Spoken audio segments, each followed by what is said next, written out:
तीन main questions के under है, क्योंकि मैं इस वीडियो में आपको बताऊंगा कि गोल्ड ज्वेलरी खरीदना एक पानी की बोतल 1957 में 10 ग्राम गोल्ड मात्र 90 रुपए का था।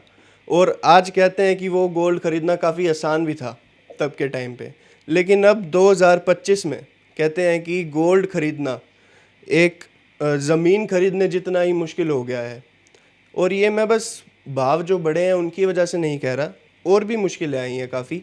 जैसे ऑप्शंस इतने सारे हो गए हैं हमारे पास कि हम पता नहीं लगा पाते कि कौन सी ज्वेलरी हमारे लिए सही बैठ रही है नहीं बैठ रही। उसके साथ साथ जो हमें गोल्ड की नॉलेज है, जितनी नॉलेज है जिस बेसिस पर है, उस बेसिस के ऊपर जब हम डील ले रहे हैं किसी भी ज्वेलरी की कहीं से भी, तो ये पता लगाना मुश्किल हो रहा है कि वो डील कितनी सही है, हमारे लिए फ़ायदेमंद कितनी है भी है नहीं भी है। और तभी पीछे से हमें आवाज़ आती है कि अरे वो वक्त बदल चुका है भाई, पहले कुछ और था अब कुछ और है, ऐसे ऐसे। लेकिन मैं 4 लाइनें बोलना चाहूँगा वक्त के बारे में कि अच्छी बात है, वक्त के साथ आगे बदलना चाहिए, लेकिन वक्त अगर आपको कोई गलत जगह ले जाए तो भी सही वक्त आने पर उस वक्त को बदलना चाहिए। अरे भाई साहब, धन्यवाद। मजा आ गया। बस ऐसी झंझनाहट देने वाली शायरी के साथ साथ मैं इस वीडियो में आपको बताऊंगा कि ज्वेलरी खरीदते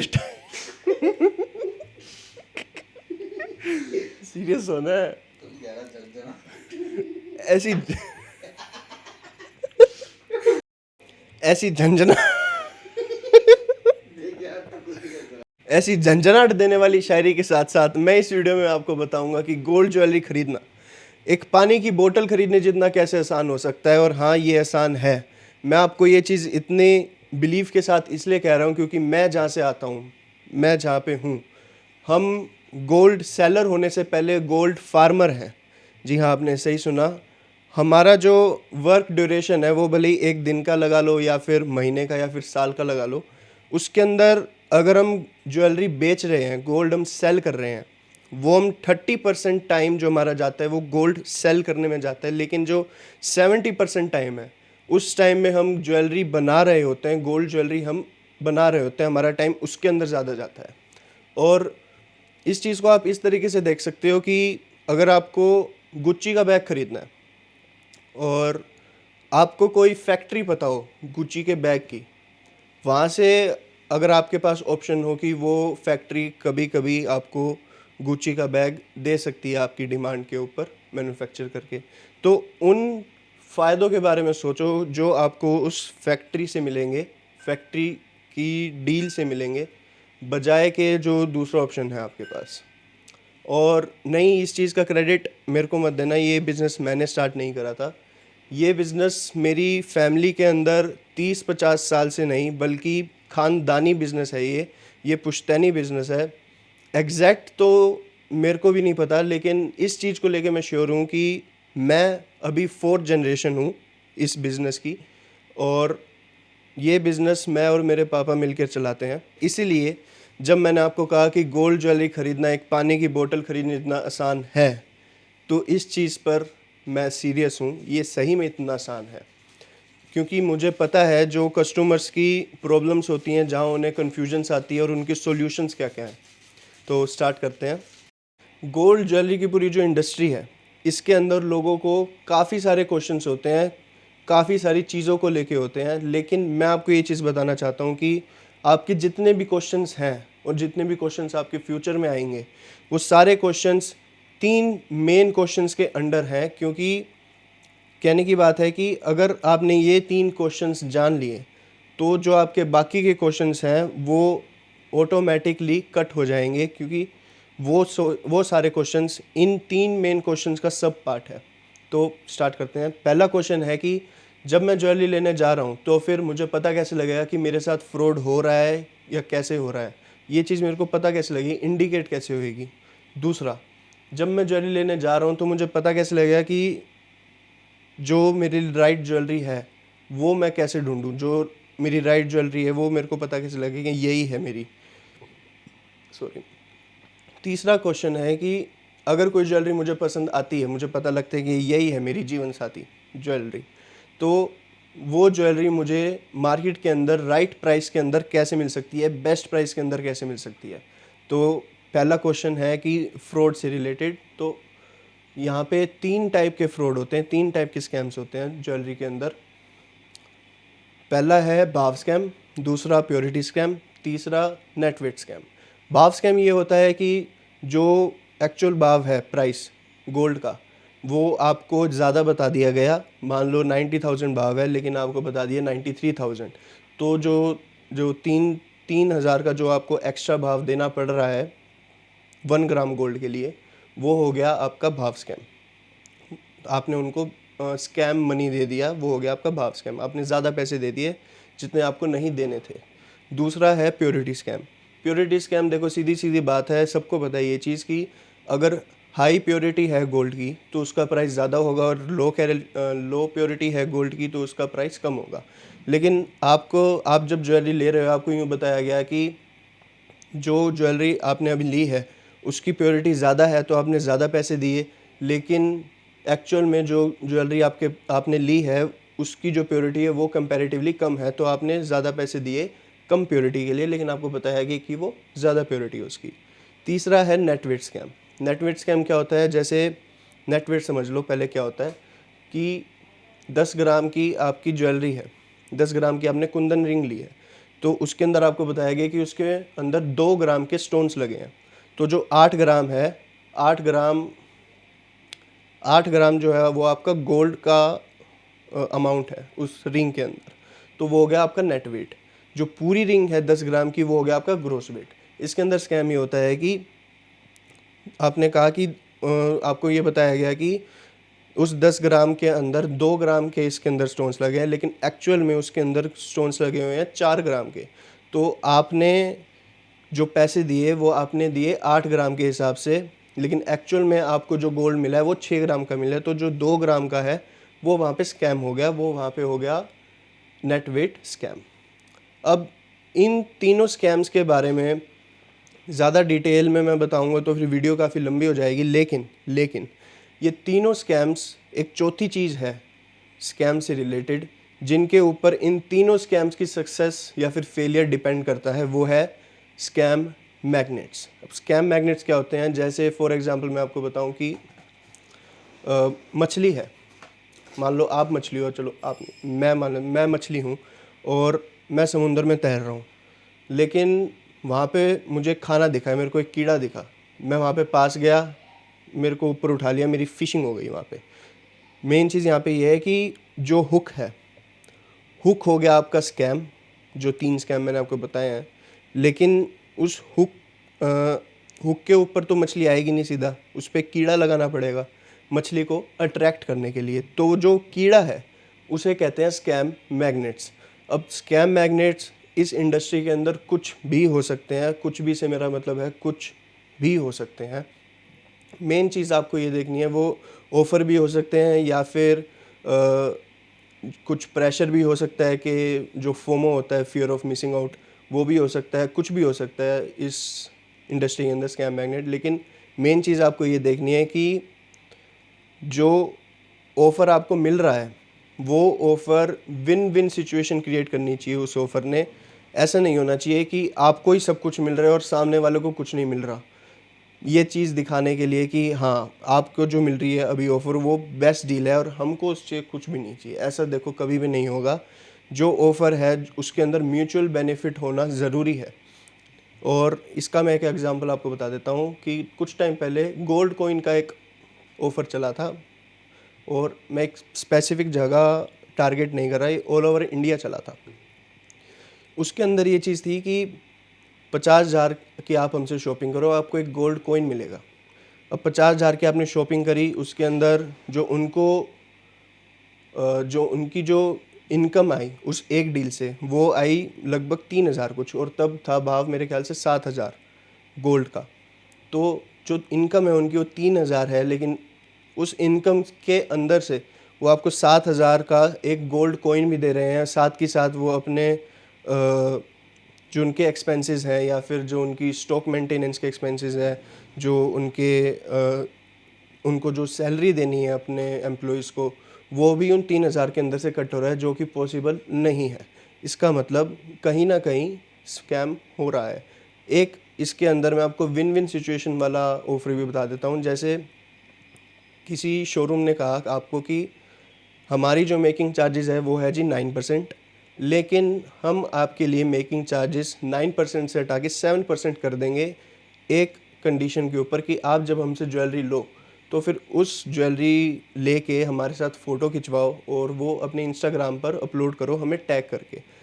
उससे क्या हो जाएगा, साफ साफ दिख रहा है कि उनको बेनिफिट मिल रहा है एक मार्केटिंग का आपके थ्रू, लेकिन उससे आपको ये बेनिफिट मिल रहा है कि जो मेकिंग चार्जेस है वो 2% कम हो गई। तो यहाँ पे सीधा सीधा हमको म्यूचुअल बेनिफिट दिख रहा है। यहाँ पे मेन चीज़ आपको ये देखनी है कि सामने वाले को इस ऑफ़र से क्या मिल रहा है, हम क्या वैल्यू दे रहे हैं उस सामने वाले बंदे को, ये चीज़ क्लियर होनी चाहिए।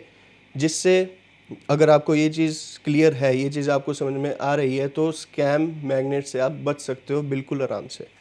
तो ये जो था पहला क्वेश्चन, इसको तो कर देते हैं खल्लास। खल्लास करो भाई से, ये मेरे से हुआ नहीं ढंग से खल्लास। हाँ, दूसरा जो क्वेश्चन है, बस भाई आराम, ज़्यादा नहीं करना है। ना ना, मैं क्या करूँगा खलास चीज़ का, इसको फेंक दो। और तो जो सेकंड चीज़ है वो है कि मेरे को ये पता कैसे लगेगा कि जो मैं ज्वेलरी ले रहा हूँ वो राइट ज्वेलरी है या नहीं है।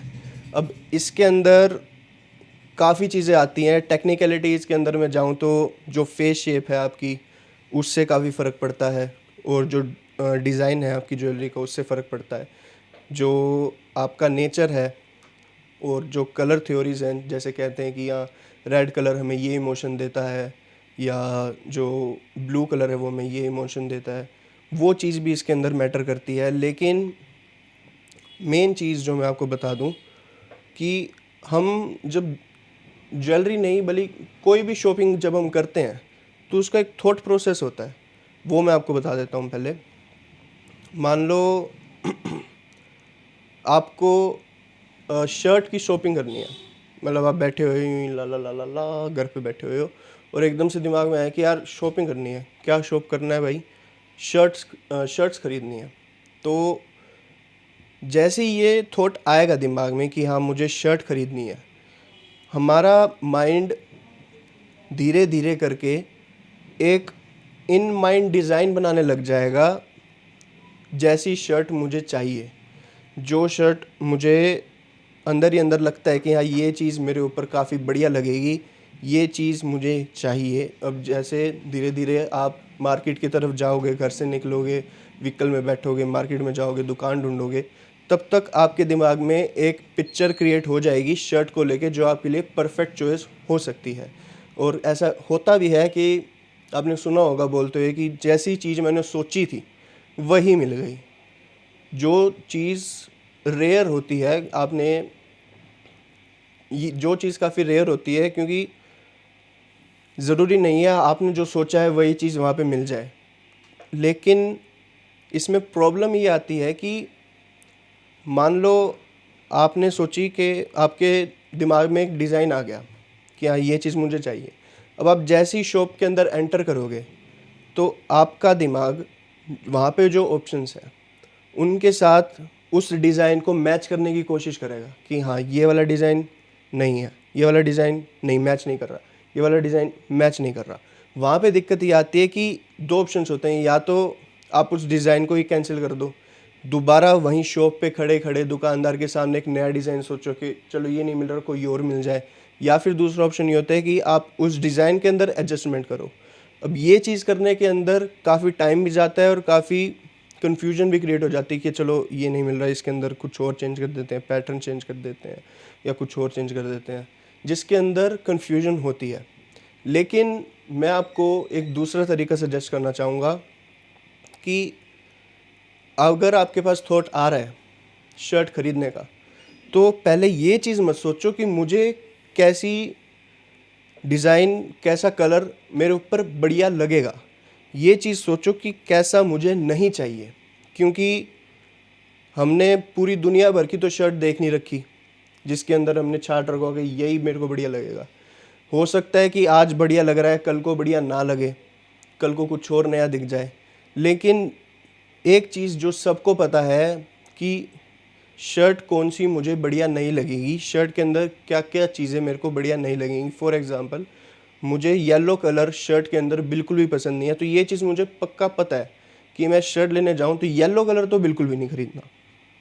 तो ऐसे ऐसे चीज़ें आप एक टिक करते जाओ कि येलो कलर नहीं खरीदना, पैटर्न कैसे होने चाहिए, कैसे नहीं चाहिए मेरे को, कैसे पैटर्न मुझे बिल्कुल भी नहीं चाहिए, वो चीज़ काटा मार दो कि ऐसे पैटर्न तो नहीं चाहिए। साथ के साथ जो लेंथ होती है, जो स्टाइल होता है, वो देखो कि हाँ ऐसा स्टाइल मुझे नहीं चाहिए, लेंथ मुझे इतनी नहीं चाहिए। जो कपड़ा होता है, ऐसा कपड़ा मेरे को बिल्कुल भी नहीं पसंद, ऐसा कपड़ा मेरे को बिल्कुल भी नहीं पसंद। उसके अंदर जो शेडेड वाले होते हैं कपड़े, मेरे को वैसा बिल्कुल भी नहीं पसंद। तो अगर आप ये चीज़ें काटते जाओगे तो आपको जो ऑप्शंस हैं वहाँ पे उनके अंदर क्लैरिटी दिखनी स्टार्ट हो जाएगी। चलो ये नहीं दिख रहा, ये नहीं चाहिए, ये नहीं चाहिए, तो हो सकता है ये मुझे बढ़िया लगे। तब उस डिज़ाइन को जज करो कि हाँ ये मेरे को बढ़िया लग रहा है, नहीं लग रहा। एक और चीज़ मैं आपको इसके अंदर एक साइकोलॉजिकल ट्रिक बता दूं कि आप जब आपके पास हज़ारों ऑप्शंस हैं शर्ट के और आपने शर्ट निकलवाएंगे, चलो ये दिखा दो, ये दिखा दो, ये दिखा दो, ऐसे मत करो। आप पहले निकलवाओ 2 शर्ट, उन 2 शर्ट के अंदर देखो कि क्या क्या क्वालिटीज़ जो मेरे को नहीं चाहिए वो उसके अंदर है या नहीं है। अगर है तो उसको साइड कर दो। अगर 2 आइटम्स आपके पास हैं तो थर्ड आइटम अगर आपको निकलवानी है, निकलवाने से पहले ये देखो कि इन दोनों आइटम्स में से वो थर्ड आइटम किसको रिप्लेस करेगी। अगर आप ऑप्शंस 2 के अंदर ही रखोगे तो आपको ज़्यादा आसानी होएगी, आपको आपके डिज़ाइन अच्छे से समझ में आएंगे कि हाँ ये मेरे लिए बेस्ट हो सकता है। तो ये हो गया हमारा कि कौन सी ज्वेलरी मेरे लिए बेस्ट रहेगी। तो इसको भी हटा देते हैं। ये तो कर दिया मैंने, बढ़िया खलास करा है। अब लास्ट चीज़ आ गई कि जो चीज़ मुझे चाहिए वो मुझे बेस्ट प्राइस के अंदर कैसे मिलेगी। अब एक सीधी सीधी लाइन में बताऊं कि जितने हाथों में आपका गोल्ड ट्रैवल करेगा आपके हाथ तक पहुंचने से पहले, उतनी ही प्राइस उसकी इंक्रीज़ होएगी। कहने की बात है कि आप बैठे हो वहाँ पे, मतलब फॉर एग्ज़ाम्पल, हाँ चलो आप बैठे हो यहाँ पे, गोल्ड है आपका यहाँ पे, और मैंने कहा कि चलो इसके अंदर किसी और शॉप पे गया मैंने कहा चलो इसके अंदर ये चेंजेस कर दो, इसके अंदर कलर ये वाला कर दो, इसके अंदर स्टोन्स ये वाले डाल दो। उसके अंदर मैंने कहा कि चलो इसके अंदर ये वाली फिनिशिंग कर दो, किसी और हाथ में दिया। फिर उसको मैंने कहा कि चलो इसके अंदर ये चीज़ कर दो। आगे जाके जब तक आपके पास वो ज्वेलरी आपके हाथ में होगी, 15-20 हाथों के अंदर आपकी ज्वेलरी जा चुकी है। इससे ये दिक्कत आएगी कि कमीशन आ जाता है कि हाँ चलो मैंने ये चीज़ करी है, चलो भाई मेरे पैसे, चलो मैंने करी, चलो मेरे पैसे, मैंने करी है तो मेरे पैसे। तो जब तक आपके पास वो चीज़ आएगी तब तक उसका प्राइस एक तो वैसे इंक्रीज़ हो जाएगा, कॉस्ट ऑफ प्रोडक्शन का, साथ के साथ जो आपको दे रहा है उसके भी कुछ मार्जिन्स होंगे। लेकिन अगर आपने ये वीडियो अच्छे से आराम से सुनी है तो मैंने आपको एक हिंट दिया है जिससे आपको पता लग जाएगा कि ये जो गैप है, ये गैप कट करके आप सीधा कस्टमर से मैन्युफैक्चर के पास कैसे ज्वेलरी ले सकते हो। ये थी कुछ बातें जो मुझे आपको बतानी थी, जिससे गोल्ड ज्वेलरी ख़रीदना आपके लिए काफ़ी हद तक आसान हो सकता है। वीडियो आपको अच्छी लगी हो, हेल्पफुल लगी हो तो इसको लाइक और सब्सक्राइब कर देना चैनल को, साथ के साथ कमेंट कर देना और शेयर कर देना। आज के लिए इतना ही, नेक्स्ट वीडियो में मिलते हैं, तब तक के लिए